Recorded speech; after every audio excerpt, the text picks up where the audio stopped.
ഡോക്ടറെ, വല്ലപ്പോഴും വീക്കെൻഡ്സിൽ രണ്ടെണ്ണം കഴിക്കുന്നുണ്ടോ? നല്ല സ്ട്രെസ്ഡ് ആയിട്ടിരിക്കുമ്പോൾ ഒരു ബീർ കുടിക്കുന്നുണ്ടോ? എന്തെങ്കിലും കുഴപ്പമുണ്ടോ? ഞാൻ ഒരിക്കലും ഒരു ഡ്രോപ്പ് ഓഫ് ആൽക്കഹോൾ പോലും ഒരിക്കലും അഡ്വൈസ് ചെയ്യില്ല. കാരണം അത് ലിവറിനെ മാത്രമല്ല നമ്മളെ ബ്രെയിനെയും ഹാർട്ടിനെയും കിഡ്നിയും ഒക്കെ ബാധിക്കുന്ന ഒരു പ്രശ്നം തന്നെയാണ്. ഇത് ഈവിളാണ് സത്യം പറഞ്ഞ ആൽക്കഹോൾ. ഈ ആൽക്കഹോൾ നമുക്കറിയാമല്ലോ, ലിവറാണ് നമ്മളതിനെ ഡീടോക്സിഫൈ ചെയ്യുന്നത്.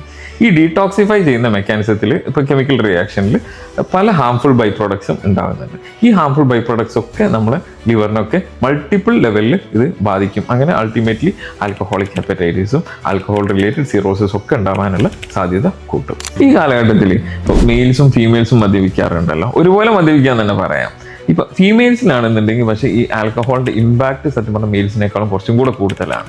അതായത് രണ്ടാളും ഒരേ രീതിയിൽ മദ്യപിച്ചാൽ തന്നെ ഫീമെയിൽസിനാണ് ലിവർ ഡിസീസ് വരാനുള്ള സാധ്യത കൂടുതൽ. എസ്പെഷ്യലി പറയുകയാണെന്നുണ്ടെങ്കിൽ ഗർഭിണിയായിട്ടുള്ള സ്ത്രീ അവർ കുടിച്ചു കഴിഞ്ഞാൽ നമ്മുടെ കുഞ്ഞുങ്ങളെ വരെ അത് ബാധിക്കും. ഇതിനെന്താണ് ഒരു പോംവഴി എന്ന് ചോദിച്ചു കഴിഞ്ഞാൽ മദ്യപാനം പൂർണ്ണമായിട്ടും നിർത്തുക എന്നുള്ളത് തന്നെയാണ്.